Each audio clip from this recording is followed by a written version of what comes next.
Hello friends, Radhe Radhe, जय श्री कृष्णा। आप सबको मेरा प्यार भरा नमस्कार। मैं आपकी अपनी एस्ट्रोन्यूमोलॉजिस्ट ललिता टंडन। आप सबको धनतेरस की बहुत बहुत शुभकामनाएं। लक्ष्मी माता आप सबके घर में वास करें और धन्य धान्य किसी चीज़ की आपको कमी न रहे। तो चलिए आज हम थोड़ी सी चर्चा करेंगे धनतेरस पर कि धनतेरस का जो ये त्योहार है ये कैसे, किस वजह से और कैसे मनाना चाहिए।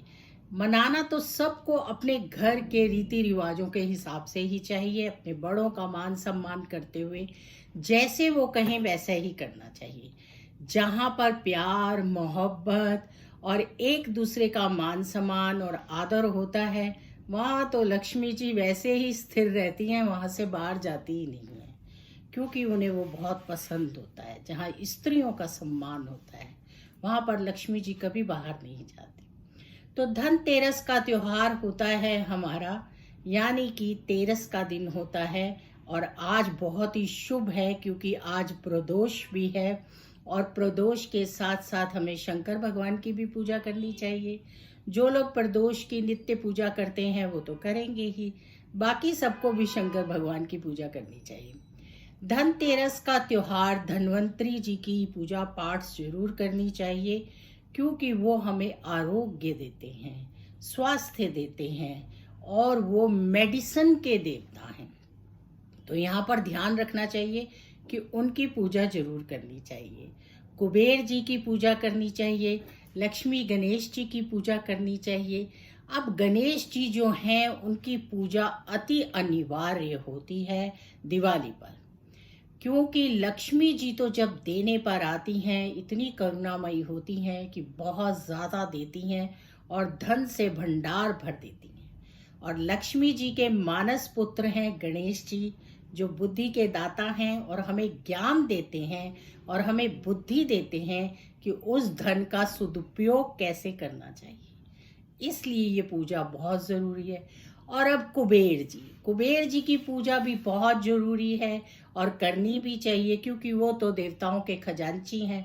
धन दौलत सब उनके पास ही होती है और वो ही उसको वितरित करते हैं। तो आज के दिन हमें गणपति, लक्ष्मी जी और धन्वंतरी जी की पूजा करनी चाहिए। धनतेरस पर खरीदारी का बहुत महत्व है। आप अपनी क्षमता के अनुसार सुनी सुनाई बातों पर ना आकर अपने घर के हिसाब से उन चीज़ों को ज़रूर खरीदिए जो बताते हैं, लेकिन ज़रूरी नहीं है कि आपने बहुत कुछ ऐसा खरीदना है जिसको खरीदने के बाद जब दिवाली चली जाए तो आपको तंगी हो। तो अपने हिसाब से सोच समझ कर कीजिए। हमेशा जो ईश्वर होते हैं, माता लक्ष्मी हैं, गणेश जी हैं, कोई भी देवी देवता होते हैं, वो श्रद्धा और भाव के भूखे होते हैं। और नारायण, क्योंकि राम आ रहे हैं वापस और हम श्री राम परिवार की पूजा करते हैं दिवाली वाले दिन, दीप जलाते हैं इसीलिए कि अंधेरी रात है और राम आ रहे हैं। तो उनको तो सिर्फ दो श्रद्धा के भाव ही चाहिए होते हैं। तो अपनी श्रद्धा और विश्वास, मन में शांति संतुष्टि के साथ इस फेस्टिवल को मनाइए। धनतेरस के लिए दियों का भी बड़ा महत्व है। कार्तिक मास में जो है दीपदान चल रहा है, तुलसी पर दीपक जरूर लगाना चाहिए। माँ तुलसी कृपा करती हैं। तुलसी भी हमें निरोगी काया देती हैं। तुलसी के महात्म आप सब जानते ही हैं और विष्णु जी को तुलसी बहुत प्रिय है, तो उन्हें भोग जरूर लगाइए तुलसी का। और उसके साथ साथ घर में दिए जरूर जलाइए, ऐसी मान्यता है और हम भी ऐसा करते हैं। मैं हमेशा ज़्यादातर आपको वही बताती हूँ जो मैं खुद करती हूँ। तो ऐसी मान्यता भी है और हम भी करते हैं कि हम जिस दिन धनतेरस होती है उस दिन 5 दिए निकालते हैं, क्योंकि फिर हमें बढ़ाकर दिए निकालने होते हैं। जैसे फिर छोटी दिवाली पर हम 11 निकाल रहे हैं, इस तरह फिर बड़ी दिवाली पर हम 21 निकाल रहे हैं और भैया दूज पर और गोवर्धन पूजा वाले दिन हम फिर से अपने 11-11 दिए या 2-2 दिए या 5-5 दिए निकालते हैं।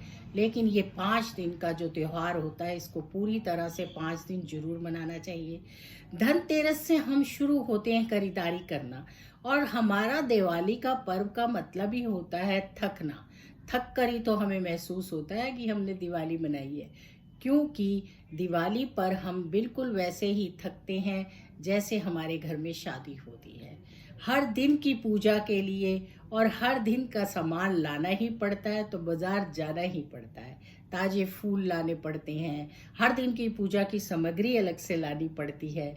तो इन सब चीज़ों के चलते हुए हमारे को खरीदारी करने तो अब आज से लेकर दिवाली भैया दूज तक भाइयों के लिए खरीदना है, जाना ही पड़ता है।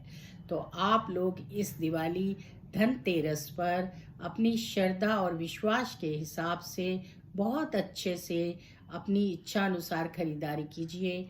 पतियों को चाहिए कि स्त्रियों को कुछ ना कुछ दें, और घर में जितनी महिलाएं हैं उनको भी कुछ ना कुछ दें। इससे धन लक्ष्मी बढ़ती है और घर में बहुत सुख समृद्धि आती है। धनतेरस का त्यौहार हमारे लिए धन्वंतरी जी की पूजा जरूर करनी चाहिए, क्योंकि वो हमारे मेडिसन के देवता हैं और घर में सुख शांति और समृद्धि के लिए निरोगी काया। धन भी कितना हो लेकिन हम स्वस्थ ना हो तो उससे हमें लाभ नहीं होता, इसलिए स्वास्थ्य होना बहुत ज़रूरी है। यम का दीपक कुछ लोग धनतेरस पे निकालते हैं, कुछ छोटी दिवाली पर निकालते हैं, नरक चौथ। हम लोग भी, मैं भी छोटी दिवाली पर निकालती हूँ, क्योंकि हमारे घर में ऐसे ही निकाला जाता है। अब आपको सब 4 बत्ती लगाने को कह रहे हैं, लेकिन मेरी सास एक ही लगाती थी और दक्षिण दिशा की तरफ मुख रखती थी, तो मैं उसी रिचुअल का पालन करती हूँ। तो आप भी देखिए आपके घर में किस तरह से आपके जो अनादिकाल से रिचुअल चलते आ रहे हैं। अगर बड़े बैठे हैं और वो कोई बात कहते हैं तो उनका मान सम्मान रखते हुए वैसे ही करिए। जब वो खुश रहेंगे और आपको आशीर्वाद देंगे तो धन लक्ष्मी आपके घर में वैसे ही आ जाएंगी। तो लक्ष्मी यानी कि धनतेरस की आप लोगों को सबको बहुत बहुत शुभकामनाएं। आपके घर में लक्ष्मी वास करे और किसी तरह की कोई अड़चन ना आए। मैंने हर राशि के हिसाब से भी वीडियो में बताया है कि 5 दिन आपको क्या करना है और फिर क्या उठाकर तिजोरी में रखना है। तो आप वो जरूर देखिए। राधे राधे, जय श्री कृष्णा। फिर मिलेंगे आपसे नई वीडियो में।